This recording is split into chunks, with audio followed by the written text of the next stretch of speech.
orang film. Kita nggak boleh terus wah yang dulu lebih bagus, enggak. Dulu ya zamannya dulu ya. Zamannya saya mungkin dengan gitu aja udah serem ya.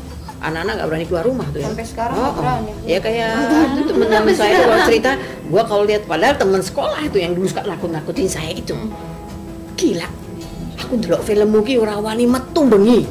Wuyuh ora wani ya. Soalnya kalau kita di kalau di mana di kampung tuh kalau kencing kan biasanya nggak di dalam, masih di luar kan, mesti keluar lewat bambu-bambu segala macem. Waduh. Jadi nonton film serem loh. Ya, sekarang saya lihat juga banyak yang serem-serem. Zamannya dulu zamannya enggak banyak kan. Sekarang kan saingannya banyak. Jadi orang bisa memilih mana yang ku tonton, mana yang lebih serem. Jadi saya bilang kalau dulu orang dikasih lihat cacing udah takut. Lama-lama dikasih lihat ular enggak takut. Ya toh? Bertahap. Nah, begitu juga dengan film horor.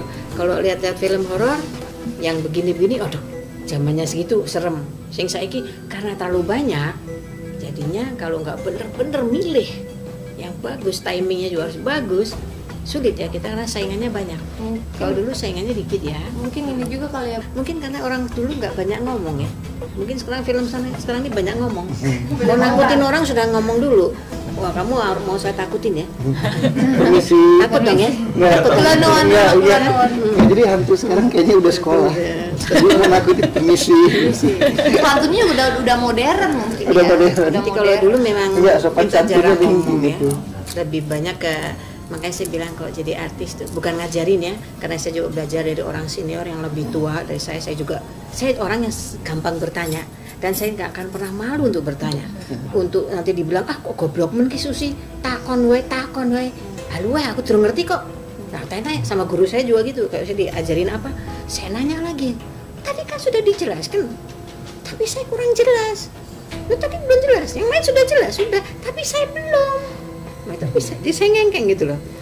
Nah makanya sama orang tua juga di film saya tanya harus bagaimana. Jadi mereka bilang kalau kita mau sesuatu inner act, jadi dari dalam. Jangan terus aku harus medeni kowe medeni. Ayo wedi ngumpet. Nah, maksudnya aku mau nakutin kamu. Ayo kamu takut dong. Ngumpet dong. Atau kamu berteriak dong. Nah, itu enggak. Kita inner act. Gua mau nakutin lo dari sini keluar. Dok usah pakai macam-macam itu keluar sini. Begitu juga kita menyatakan cinta pada seseorang di film. Katakan dengan hatimu. Inner act itu paling sulit dipelajari. Saya juga dengar dari beberapa sutradara memerlukan waktu, memerlukan juga latihan. Dan juga introspeksi dan tidak malu bertanya, tidak juga malu untuk ini loh istilahnya bereksperimen ya. Kadang-kadang kita perlu eksperimen ya. Di film saya juga banyak eksperimen. Ada yang berhasil, yang saya sendiri juga puas. Ada yang aduh kok kayak gini. Aduh mestinya saya bisa lebih bagus dari ini. Aduh kenapa gitu loh. Selalu begitu. Selalu setiap film tuh selalu aduh kenapa tadi gitu loh. Jadi setiap tahap orang yang nonton nggak perhatikan itu ya. Tapi kita merasanya kok aduh kok kurang aja gitu. Saya udah bilang dulu saya ditakut-takutin, saya takut. Lama-lama saya nakutin orang, teman-teman saya suka nakutin itu. Akhirnya mereka yang takut. Begitu saya main film, teman-teman saya kasih reaksi. Mereka bilang kok serem. Serem katanya. Apalagi kok saya kalau nggak ngomong. Artis-artis itu selalu, aduh, Susana nih kalau nggak ngomong kok serem. Betul? Kok kayak filmnya horor. Jadi kadang-kadang saya tuh sebetulnya nggak kepingin ketawa, tapi karena saya dibilang kalau saya diem katanya serem. Horor lagi. Mbak Susi kok diem nih? Wah, Mbak Susi lagi marah nih kali. Padahal enggak, saya tuh lagi ngapalin dialog, saya lagi ngapalin nanti kalau saya pakai kostum winter gimana, gini. Saya ngapalin dialog sambil makan cengkeh, kan saya sedang makan cengkeh. Saya sedang makan cengkeh, jadi bukan rokok, cengkehnya saya masukin. Jadi kan nggak mau cengkeh, oh Susana kayak rapalan. Dipikirin saya ngerapalin dari dukun atau apa. Padahal saya tuh makan cengkeh. Cengkeh itu Jadi, kuat buat gigi. Nah, jadi saya juga biasa ini buat paru-paru kan saya main sundel bolong itu kan baju dari basah ke kering, dari kering ke basah. Saya udah pernah nyoba kalau baju basah, saya anak diesel bilang, Mbak, taruh aja tempat diesel cepet kering. Jadi saya sementara taruh dulu kan, yang kehujanannya kena lumpur itu saya taruh, terus saya pakai lagi begitu syuting. Begitu saya pakai menggigil malahan. Karena agak dingin. Jadi dari kan kaget lagi toh. tutupnya saya biasakan dingin nggak dingin, basah nggak basah, saya tetap pakai sampai selesai. Jadi saya sendiri kalau untuk horor saya sendiri nggak takut. Saya nggak takut karena itu udah terbiasa dan kita juga melatih diri. Sebab dari semua, di atas semua ada yang maha kuasa. Buat apa kita takut sama horor? Enggak. Horor itu hiburan. Horor adalah hiburan yang menyehatkan jantung kita. Jadi jangan diembel-embelin dengan segala macam yang musyrik, yang segala macam. Jangan.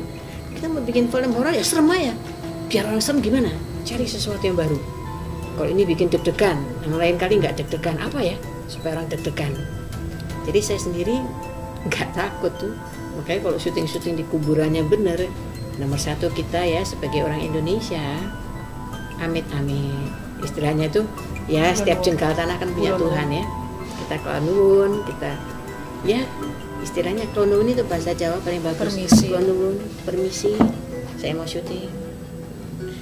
Jadinya nggak takut kita sama horor. Kita seneng. Pengalaman mungkin ya pengalaman horor itu sendiri secara langsung. Nggak boleh dibilang. Nanti kalau saya bilang ntar gimana ya? Ada sesuatu yang kita tuh bisa ceritakan, ada sesuatu yang kalau kita cerita dianggap gila. Jadi tolong dimengerti ya, bukan saya nggak mau cerita untuk pengalaman anak-anak muda seperti ini, untuk Mr. Shankar juga yang membuat film ini. Saya kepingin cerita, tapi ada banyak sekali kejadian yang saya sendiri juga alamin. Tapi kalau saya cerita, nggak tahu ya, mungkin sama nggak ini sama saya pikirannya atau hatinya? Aneh. Saya ada pertanyaan. Udah, Selama berkarir 50 tahun pernah kemasukan? nggak Nggak pernah. Berarti pikirannya nggak pernah kosong. Nggak pernah.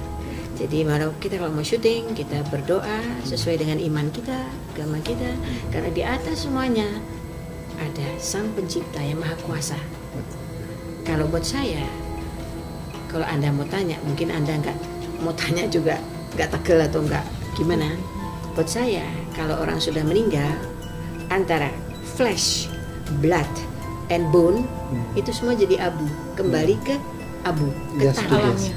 Only roh ya, hanya jiwa yang oleh Yang Maha Pencipta.